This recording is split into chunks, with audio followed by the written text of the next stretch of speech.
titulares. Malestar en la bancada del correísmo. ¿A qué se debe? Procesados en el caso Metástasis buscan reducir penas.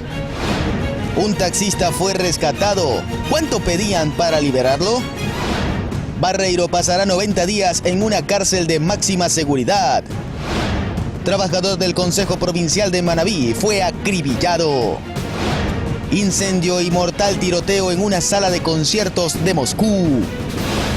Y en los deportes, Johnny Quiñones anotó su primer gol con la camiseta de Independiente de Avellaneda.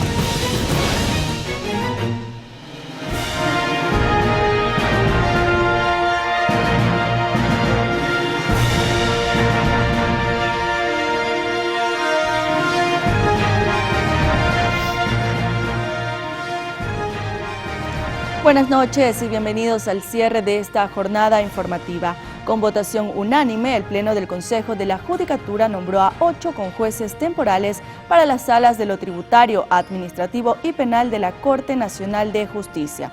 En otro tema, el gobierno ecuatoriano expresó sus condolencias a Rusia por el atentado en Moscú.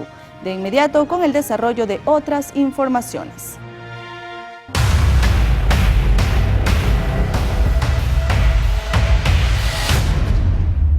Este viernes, el presidente de la República, Daniel Noboa, se ratificó en la proforma presupuestaria para este 2024 que entregó el pasado 20 de febrero y que asciende a 35.536 millones de dólares frente a las observaciones formuladas por la Asamblea Nacional. El Parlamento le pidió al Ejecutivo corregir asignaciones como las del sector social y seguridad. Sin embargo, Noboa asegura que el Legislativo no ha emitido observaciones por sectores de ingresos y gastos. Ahora la Asamblea Nacional en los próximos 10 días podrá ratificar sus observaciones en un solo debate con el voto favorable de la mayoría calificada de sus integrantes. De lo contrario, entrará en vigencia la proforma enviada en segunda instancia por el Ejecutivo.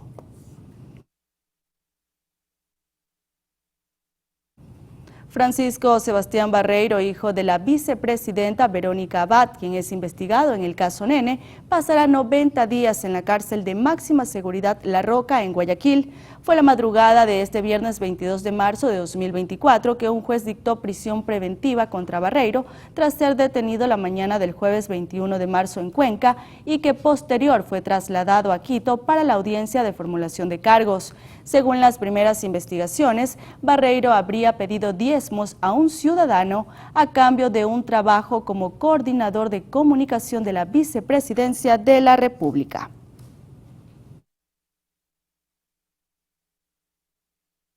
Y hablando de la vicepresidencia, la Asamblea no descarta convocar a Verónica Abad a rendir cuentas. Esto tras la detención de su hijo por presunto tráfico de influencias.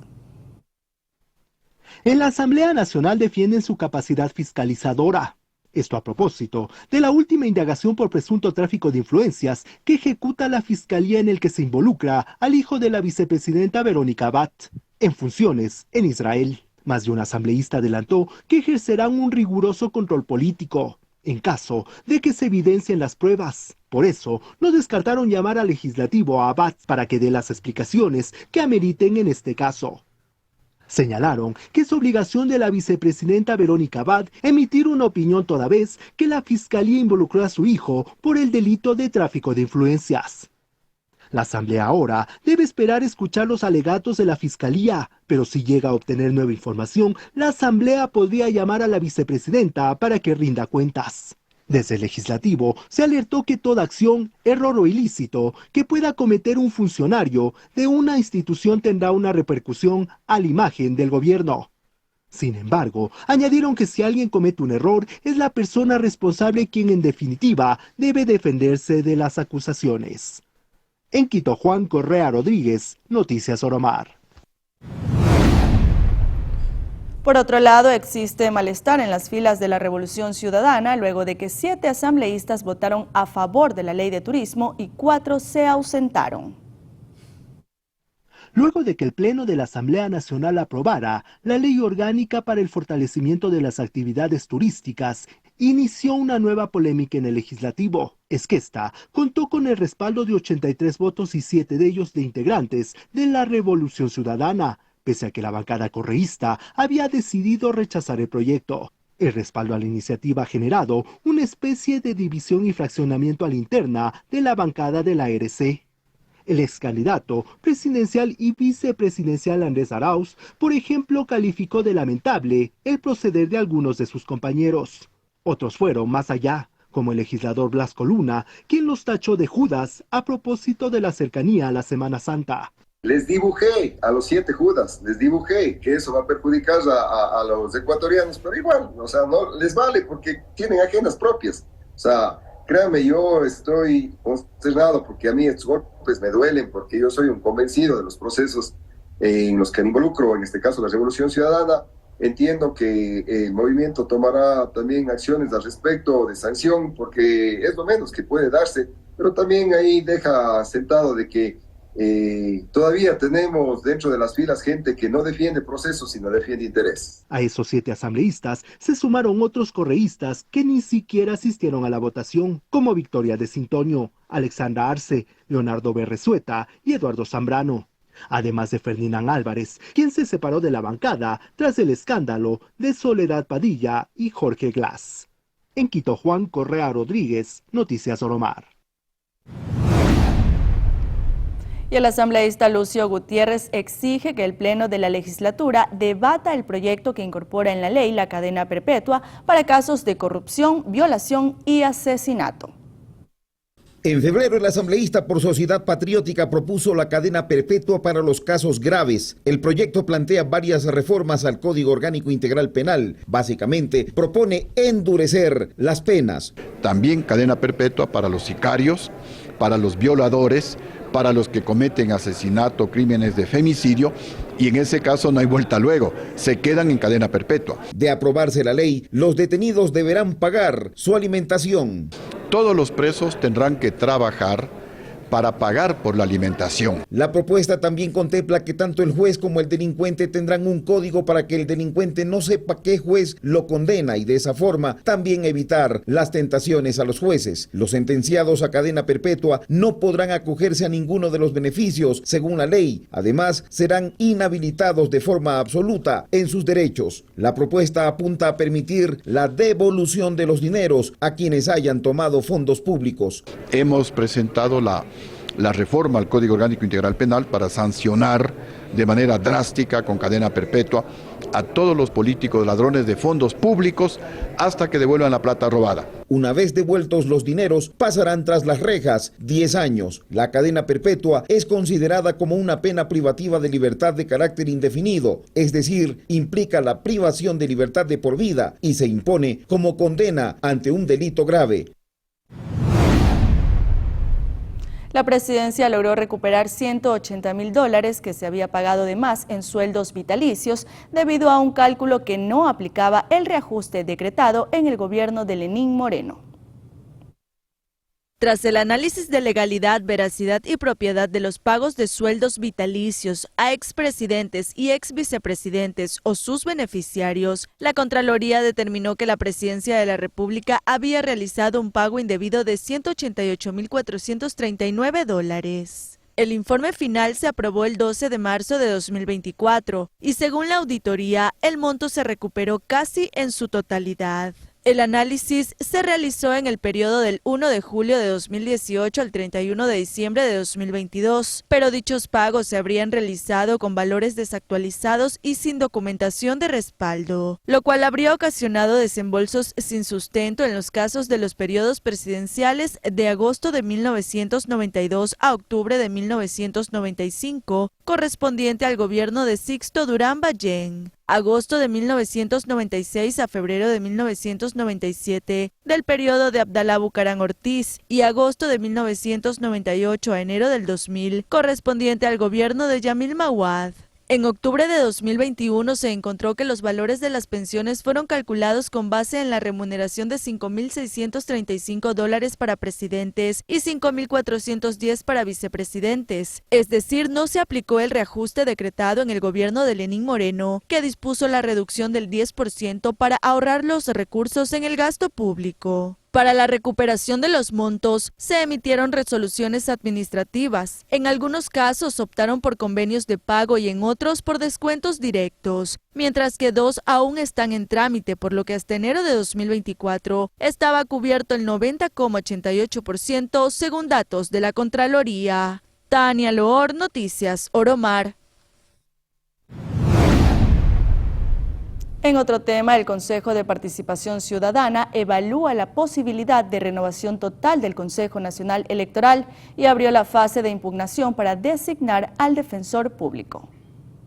La viabilidad legal para remozar por completo al Consejo Nacional Electoral es lo que enfrasca en acaloradas discusiones a los integrantes de Participación Ciudadana. El lunes venidero deberá la Coordinación Jurídica emitir un informe sobre la posibilidad de unificar el concurso de renovación del CNE parcial o total. La renovación parcial del ente rector de los sufragios debió efectuarse en el 2021. Ahora, este proceso choca con la renovación total que debe realizarse en noviembre de este año, cuando los vocales cumplirán 6 años para los que fueron designados. Así también, el Pleno de Participación Ciudadana aprobó la convocatoria a impugnación ciudadana dentro del concurso para designar a la primera autoridad de la Defensoría Pública. Una vez superadas las fases de admisibilidad, méritos y oposición, pasarán a la etapa de impugnación ciudadana los 9 postulantes. Entre tanto, el Pleno del Consejo de Participación Ciudadana presentará una denuncia ante la Fiscalía sobre las amenazas realizadas a los miembros de la Comisión Ciudadana de Selección que lleva a cabo el concurso de méritos y oposición para la selección y designación del defensor público.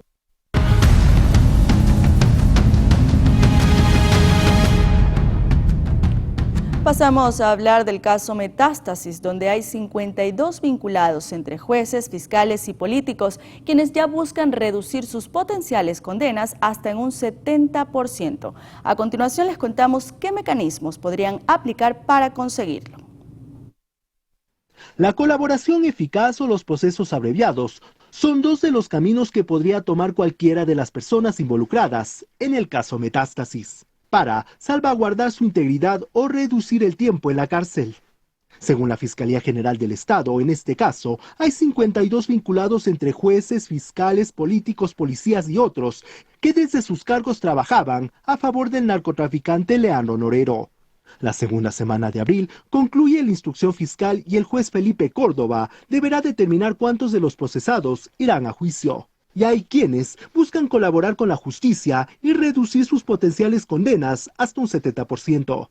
La primera procesada en colaborar con la Fiscalía fue Mayra Salazar. Ella ya envió por medio de su abogado una agenda que contenía información de citas entre Norero y personas a las que él pagaba por favores. Los policías Lenin M. y Gabriel G. también ya solicitaron a la Fiscalía y a la Corte Nacional de Justicia acogerse al procedimiento abreviado. En este contexto, el COIP detalla que este recurso legal permite que los implicados tengan un juicio rápido. Vale la pena recordar que un caso en el que los implicados se acogieron a este proceso es el del Hospital de Pedernales, en el que estuvo involucrado el exasambleísta Daniel Mendoza. Su condena se redujo a 4 años y 2 meses, cuando pudo haber cumplido más de 7. En Quito, Juan Correa Rodríguez, Noticias Oromar. Momento de la primera pausa comercial, amigos, y enseguida volvemos para contarles sobre el rescate de menores en Morona, Santiago. Enseguida regresamos con los detalles. No cambie de canal.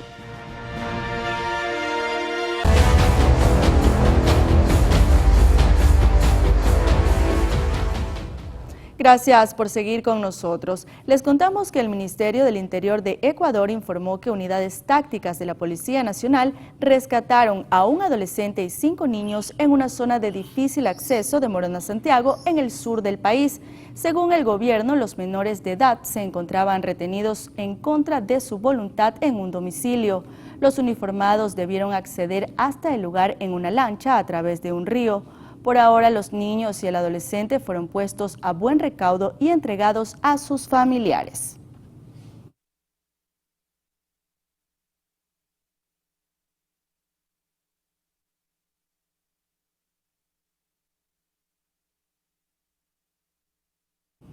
En temas electorales, según el CNE, están preimpresos 4,9 millones de documentos, es decir, un 32,55% del material, mientras que se ha elaborado más de 1 millón de papeletas.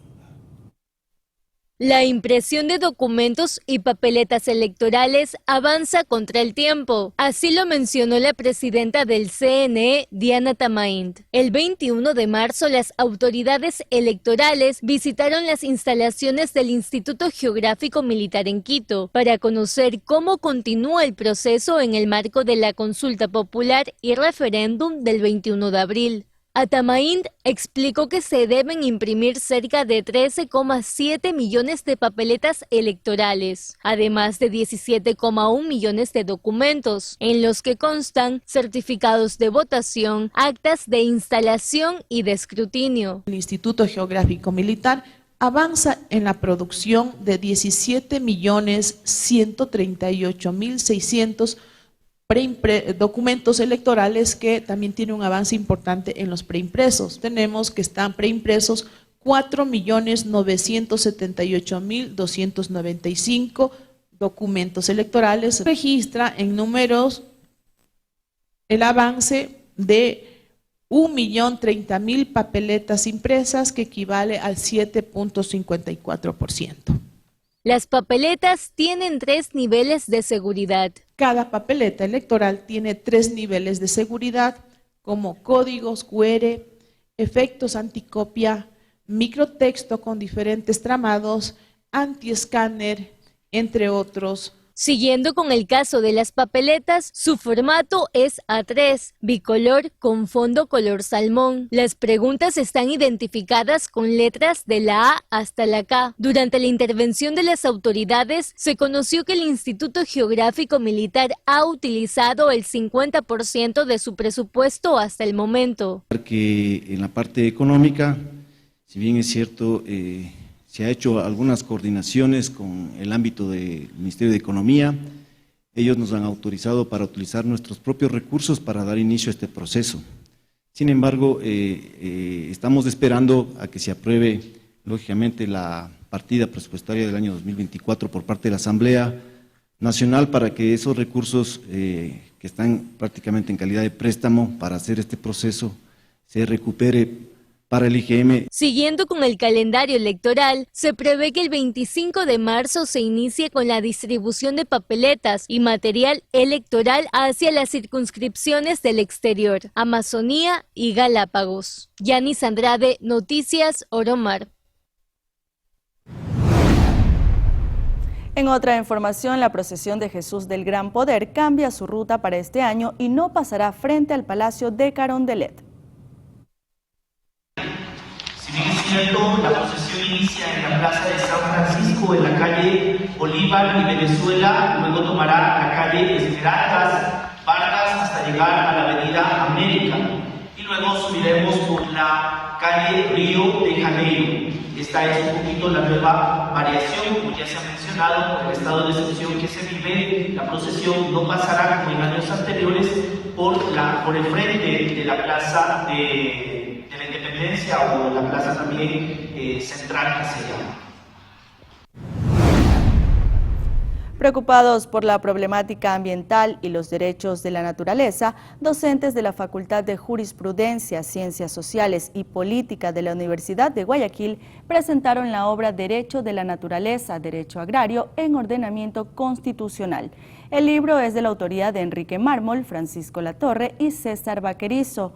El contenido aborda los principios del calentamiento global y sus letales efectos que ya se empiezan a palpar en diferentes regiones del mundo, y nuestro país no es ajeno a dicho proceso.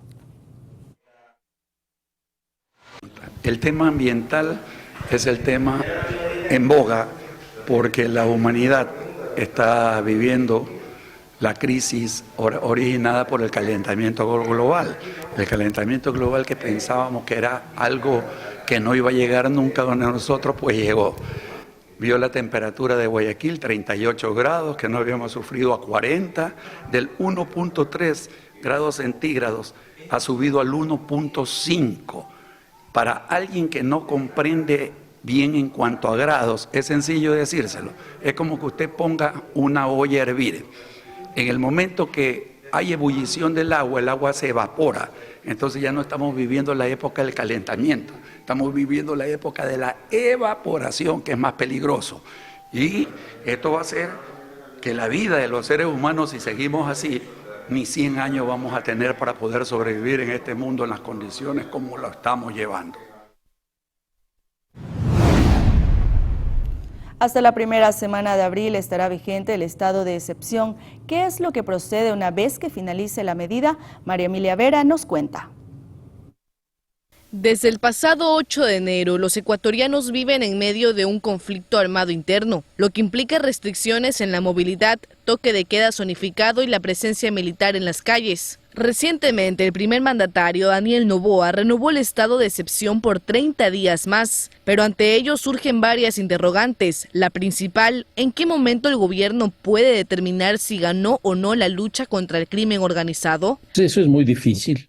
Lo único que podrá ocurrir es lo que está pasando hasta el momento, que es la baja de ciertos indicadores, pero llegar a un momento determinado en decir que se acabó el conflicto interno armado, yo veo difícil que haya razones objetivas para una decisión de ese tipo. Que no existe un criterio o una metodología que te permita concluir cuándo se termina, cuándo se acaba un conflicto armado interno. Sin embargo, yo consideraría que esto va a ocurrir cuando veamos los índices de seguridad. Pese a que la medida adoptada por el gobierno pareciera tener resultados positivos, el constitucionalista André Benavides explica que no es posible extender más el estado de excepción. El presidente no podría emitir otro decreto ejecutivo por 60 días más respecto de estos hechos que ya fueron objeto de un primer decreto de estado de excepción. El experto en seguridad, Fernando Carrión, concuerda con Benavides. Tiene que la Corte Constitucional también dar su opinión respecto de eso. Entonces, probablemente va a llegar un momento determinado de que eso ya no sea posible. Pero, ¿bajo qué figura los militares pueden seguir operando en las calles? Que los conflictos armados internos son situaciones de hecho más que de derecho. Y por lo tanto, el presidente de la República puede seguir empleando las Fuerzas Armadas sin necesidad de que exista una ley o un decreto. Una vez finalizado el estado de excepción, ¿qué medidas deberían tomar las autoridades? Y más depende de las estrategias que haga la Policía Nacional, pero también tenemos el COSEPE, que a la final del día termina siendo la máxima instancia de seguridad del Estado. Entonces, también con la financiación, con el armamento que se le pueda dar. ¿Y cómo se debería operar en los puntos considerados como críticos en el territorio nacional? 31 cantones de los 221, que los niveles de violencia son muy altos y creo que se debería concentrar en esos cantones. Hasta el 10 de marzo, el bloque de seguridad ha ejecutado 164.920 operativos que han dejado 12.874 personas detenidas. De ellas, 280 serían por terrorismo. Si bien es cierto, las cifras parecen evidenciar efectividad en estas operaciones. Pero ¿hasta qué punto es efectiva la medida? María Emilia Vera, Noticias Oromar. Amigos, nos vamos con la siguiente pausa comercial y en breve regresamos para revisar los sucesos de última hora. Ya volvemos.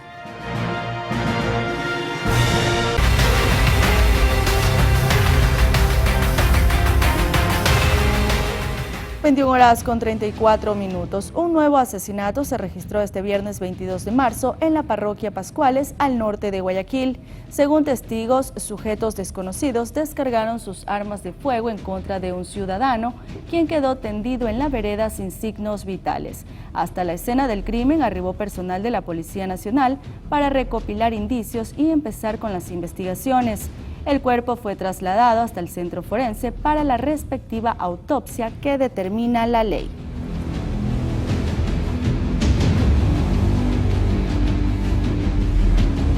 Un agente policial murió tras un enfrentamiento en la provincia de Los Ríos. Se trata del cabo segundo de la policía, Stalin Quimbuirco, quien ofrendó su vida mientras liberaba a una víctima de secuestro. Así lo señaló el comandante de la institución, César Zapata. Dicha intervención se desarrolló en el cantón Pueblo Nuevo en el marco de la Operación Libertad 12. se conoció que luego del cruce de balas, los uniformados detuvieron a 6 sujetos, también supuestos responsables del rapto de la persona. Además, existen varios indicios vinculantes, como un arma de fuego, munición y vehículos. Este no es el único caso de secuestro resuelto en las últimas horas en esta provincia, puesto que en Quevedo se liberó a 4 víctimas y se detuvo a 2 sujetos. Lastimosamente, un servidor policial recibe un impacto de arma de fuego en el sector de la cabeza, en su costado parietal izquierdo, lo que lastimosamente le ocasiona la muerte al servidor policial. Continuaron las investigaciones, se tiene 6 detenidos que se habían vinculados a este hecho. Todavía estamos operando en el sector de Mata de Cacao, en Pueblo Nuevo. Tenemos 4 detenidos más, un arma de fuego, y las operaciones no cesarán hasta dar con los responsables. De antemano se tiene identificados quiénes serían los responsables del hecho delictivo, del secuestro, así como de victimar a nuestro servidor policial. Un trabajador del Consejo Provincial de Manabí fue asesinado en una lavadora de carros ubicada en la calle Jipijapa y avenida 5 de Junio en Puerto Viejo. Los detalles de este y otros hechos violentos en el siguiente resumen. Aproximadamente a las 12:15 de este 22 de marzo se registró una nueva muerte violenta en la ciudad de Puerto Viejo. Un hombre identificado como Jordan Molina fue asesinado por sujetos que se movilizaban a bordo de una motocicleta. El lugar público, esta lavandería de carros, se encontraba el occiso conjuntamente con otra persona esperando mientras les atendían en el servicio. Es así que llegan 3 ciudadanos en moto, uno a pie, y proceden a atentar contra la humanidad de una persona, de un ciudadano propietario de un vehículo que estaba haciendo uso del servicio. El cuerpo del ciudadano, tras recibir los impactos de bala, quedó tendido en el piso. Hay varios indicios balísticos que recuperó criminalística, alrededor de 6 indicios balísticos, 6 vainas servidas, un calibre menor.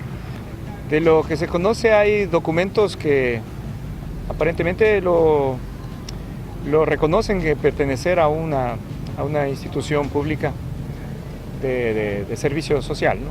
Terrible la situación, más que todo Puerto Viejo, creo que en estos tiempos ya ha tomado la decisión mejor de guardarse a su casa. Los comerciantes están totalmente atemorizados con tanta inseguridad que prácticamente no estamos viendo nosotros un plan de trabajo de seguridad de parte de las autoridades, tanto el gobernador como la alcaldía de este cantón, que verdaderamente necesitamos nosotros tener una respuesta de manera inmediata. No estamos viendo un helicóptero que prácticamente ya en este momento tiene que estar sobrevolando también, buscando a aquellas personas que están quitándole la vida a familias. Pasamos a Guayaquil, donde se encontró el cadáver de un ex militar que se encontraba secuestrado desde hace 10 meses. Se trata de Gustavo Villalba. Según se conoció, una llamada anónima permitió dar con su ubicación. A los agentes de la DINASEC de la Policía Nacional les tomó varias horas remover la tierra, en donde se presumía estaba enterrado el cuerpo. Incluso fue necesaria una retroexcavadora para agilizar las labores de extracción. No era la primera vez que los agentes organizaban un operativo de búsqueda. En estos 10 meses hubo no menos de 12 intentos de ubicarlo, que no tuvieron éxito.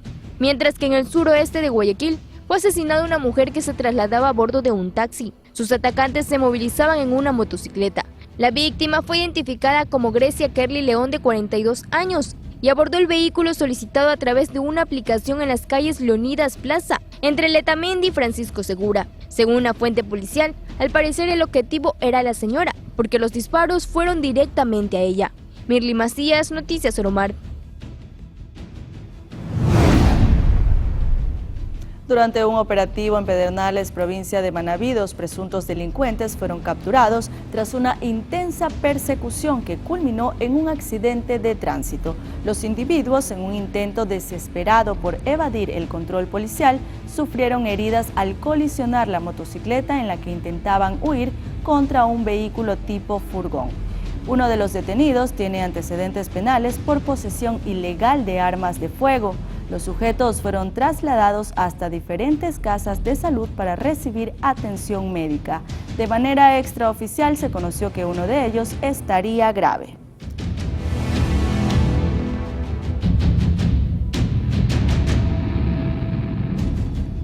Pasamos a Durán, donde se capturó a un presunto vacunador que operaba en el cantón y que amenazaba con secuestrar a un comerciante de la localidad.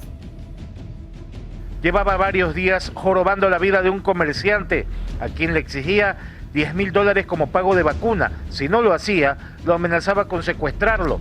La policía lo ubicó y lo atrapó. La aprehensión de un ciudadano ecuatoriano sin antecedentes de nombre Michael Jeremy A., de 22 años.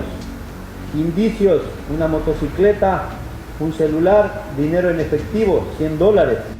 La policía destaca los resultados que se obtienen gracias al plan FICE recientemente puesto en práctica. La denuncia oportuna en este caso por parte del ciudadano, de la familia y el rápido accionar de la Policía Nacional a través de este plan implementado para contrarrestar este delito hizo que hoy se aprenda y se ponga ante la autoridad competente a este presunto extorsionador que intimidaba a la ciudadanía de Durán. No es el único caso en Durán, son varios, sobre todo comerciantes, que son objeto de extorsión, por lo que los equipos investigativos seguirán trabajando. Cristian Arias, Noticias Oromar. Agentes de la Fuerza de Investigación contra la Extorsión, grupo creado recientemente en la Policía Nacional, ejecutó la Operación Libertad, en la que se logró rescatar a una persona y capturar al secuestrador. El pasado 17 de marzo un taxista había sido secuestrado en el sector de Bastión Popular. Se pedían $10.000 para devolverlo con vida.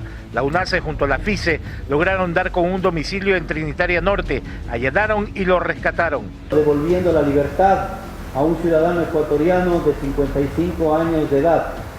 Además se logró la aprehensión de un ciudadano de nacionalidad ecuatoriana de nombre Darwin Alexis M., que posee varios antecedentes, entre ellos tráfico de sustancias ilícitas, tenencia ilegal de armas de fuego y asesinato.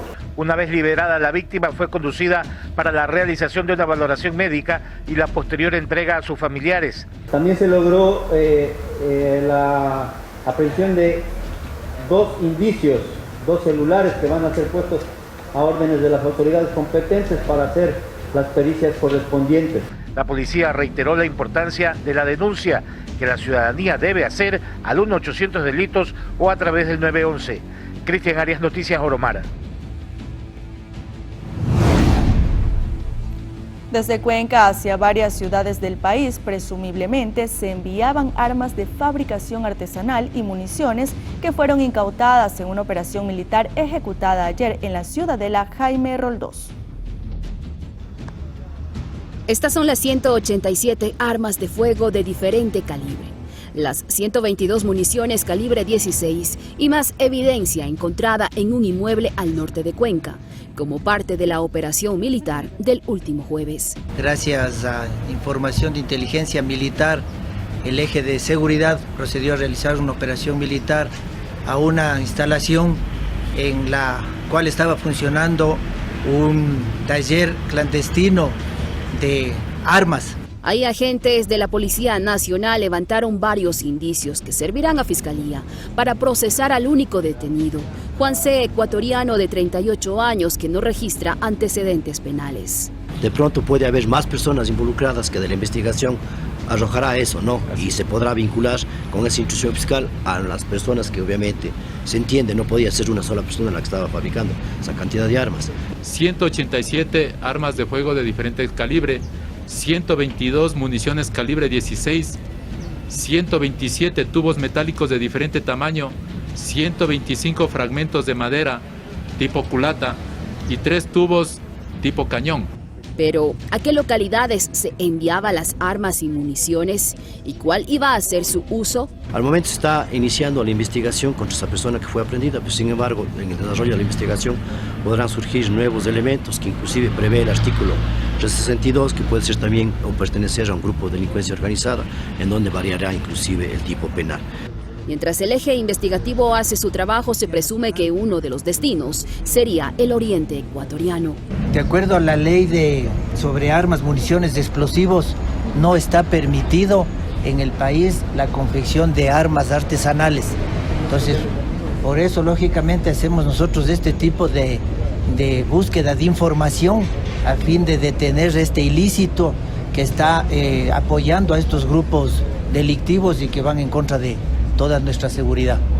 De acuerdo al Código Orgánico Integral Penal, la persona que desarrolle, produzca, fabrique, emplee, adquiera, posea, distribuye, almacene, conserve, transporte, transite, importe y exporte armas de fuego tendrá una pena privativa de libertad de 5 a 7 años.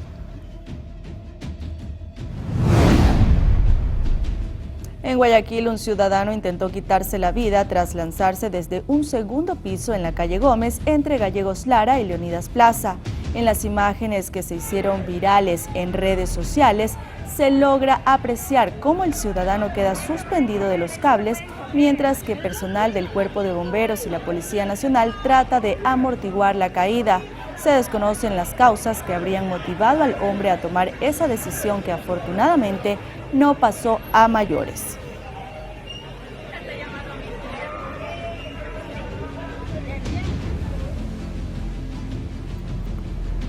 La noche de este jueves 21 de marzo se reportó un presunto suicidio en un edificio ubicado en la vía Barbasquillo de la ciudad de Manta.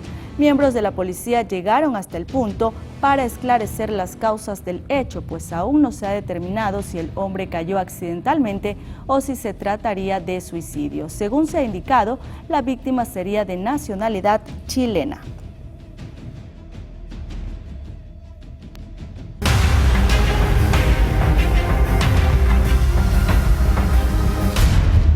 En uno de los puertos de la provincia del Guayas, la Policía Nacional, mediante técnicas de análisis de información y perfilamiento, localizó en el piso de un contenedor con producto de exportación 246 kilos 750 gramos de cocaína que tenía como destino Bélgica. La operación se denominó Poseidón 3 y permitió que más de 2 millones de dosis de droga no lleguen a los mercados de consumo.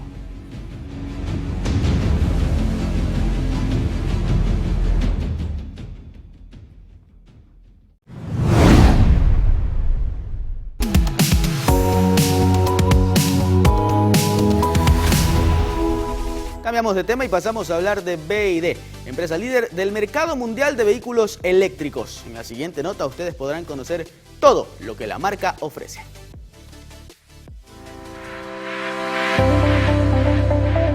BYD, empresa líder en tecnología de vehículos eléctricos y baterías, continúa afianzándose en Ecuador como una propuesta diferente e innovadora. BYD es la primera marca en el Ecuador en presentar un portafolio completo de vehículos eléctricos y a nivel global es ya la marca número 1 en ventas de vehículos de nueva energía y en vehículos eléctricos también. La adopción de vehículos eléctricos en el país representa no solo una transformación en la movilidad personal y colectiva, sino también un significativo avance hacia la sustentabilidad ambiental. A mí siempre me gusta destacar 3 cosas y claro, al final desde el aspecto ambiental es que cada uno de nosotros pueda tener un aporte directo hacia un tema que engloba prácticamente a todos, como es el calentamiento global, ahorros significativos que llegan hasta un 80% en consumo de combustible, en la postventa también un 60%, dependiendo con qué se compara, y un beneficio más también es la comodidad, porque se carga desde la casa con el cargador que viene incluido con el vehículo. En el tema de mantenimiento se puede llegar hasta un 60% de ahorro, porque los autos eléctricos tienen aproximadamente 250 componentes menos que un vehículo a combustión. Cabe recalcar que el gobierno ecuatoriano respalda la transición a una movilidad más verde.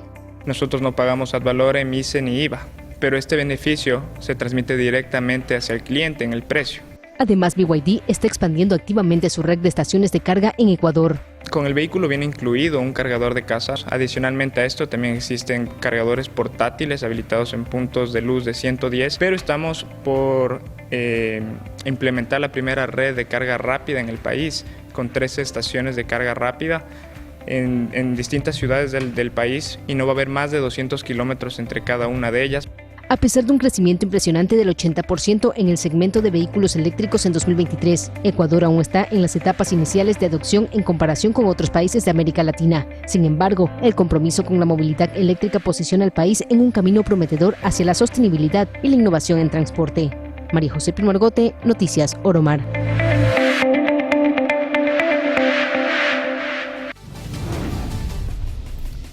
Y con esta excelente noticia llegamos a la parte final de este servicio informativo y también de una nueva semana de labores. Así es, se terminó la semana, pero recuerden que el domingo tenemos más información. Buenas noches.